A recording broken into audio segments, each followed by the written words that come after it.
তো জ্বালাচ্ছে প্রবাবিলিটি।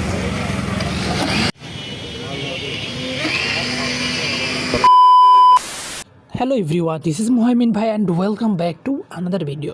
বরাবরের মতন কিন্তু আমি আবার নতুন একটা ভিডিও নিয়ে আপনাদের সামনে চলে আসলাম। আর আজকে আমরা কোথায় চলে এসেছি গাইজ? আজকে আমরা চলে এসেছি ঝিনাইদহ জুস কর্নার। আপনারা যারা ঝিনাইদহে বসবাস করেন তারা কিন্তু সচরাচর এই ঝিনাইদহ জুস কর্নারটাকে চিনেন, জানেন, এবং এখান থেকে এসে কিন্তু বিভিন্ন ধরনের জুস, লাচ্ছি, তারপরে বিভিন্ন ধরনের ফলের রস কিন্তু খেয়েছেন। আর এই ভিডিওতে কিন্তু লোকেশন সহ কী কী খেলাম সব কিছুই থাকছে এই ভিডিওতে।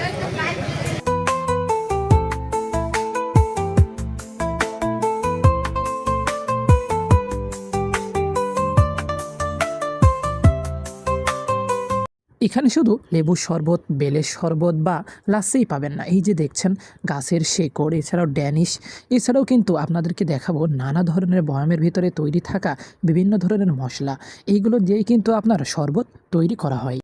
আমরা কিন্তু এখানে এসে অর্ডার করে দিচ্ছিলাম 2টা লাচ্ছি, কারণ আমরা প্রচুর পরিমাণে ঝাল জাতীয় কিছু খেয়েছি। এই জন্য আমাদের এখন পারফেক্ট একটা জিনিস হচ্ছে লাচ্ছি।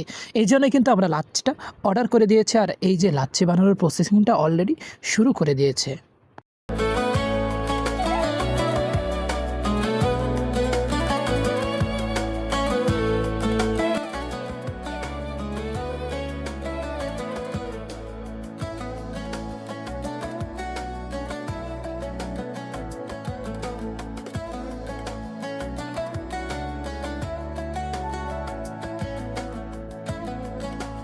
ফাইনালি কিন্তু আমাদের হাতে চলে এসেছে লাচ্ছি। এবার কিন্তু আমরা ঠান্ডা ঠান্ডা লাচ্ছি ট্রাই করে দেখব লাচ্ছিটা কেমন লাগে।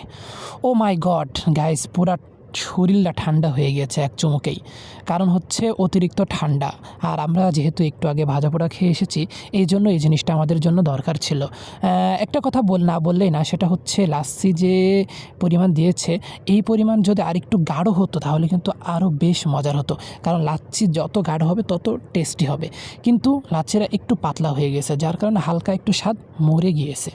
তো এভরিওয়ান, এত সুন্দর একটা দোকানের নিয়ে আসলাম এবং আপনাদেরকে খাওয়ালাম, অর্থাৎ আমি নিজে খেয়েছি কিন্তু আপনাদেরকে দেখিয়েছি, কিন্তু লোকেশনটা বলবো না, তাকে কখনো হয়। এটা দেখতে পাচ্ছেন একদম প্রপার পায়রা চত্বরে, এটাই হচ্ছে পায়রা চত্বর। আর এখানে দাঁড়িয়েই কিন্তু আপনি পেয়ে যাবেন আমাদের ঝিনাইদহ জুস কর্নার। আর ঝিনাইদহ জুস কর্নারে তো নানা রকমের জুস পাওয়া যায়, তো আপনারা চাইলেও কিন্তু এখানে এসে ট্রাই করতে পারেন আপনার পছন্দের জুস। তো আর দেরি কেন, এখনই চলে আসুন। তো এভরিওয়ান, আমি মোহাইমিনুল ইসলাম আপনাদের সামনে কিন্তু বরাবরের মতন নতুন নতুন ভিডিও নিয়ে আসি। খাওয়ার ভিডিও, ঘোরার ভিডিও, তো ট্রাভেলিং ভিডিও, সব ধরনের ভিডিওই কিন্তু নিয়ে চলে আসলাম। তো আজকে ঝিনাইদহ জুস কর্নার থেকে আপনাদের সবাইকে অনেক অনেক ধন্যবাদ আমার ভিডিওটি দেখার জন্য।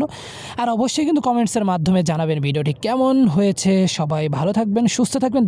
দেখা হবে নতুন কোনো এক্সপ্লোর ভিডিওতে অথবা খাওয়া দাওয়ার ভিডিওতে। আল্লাহ হাফেজ।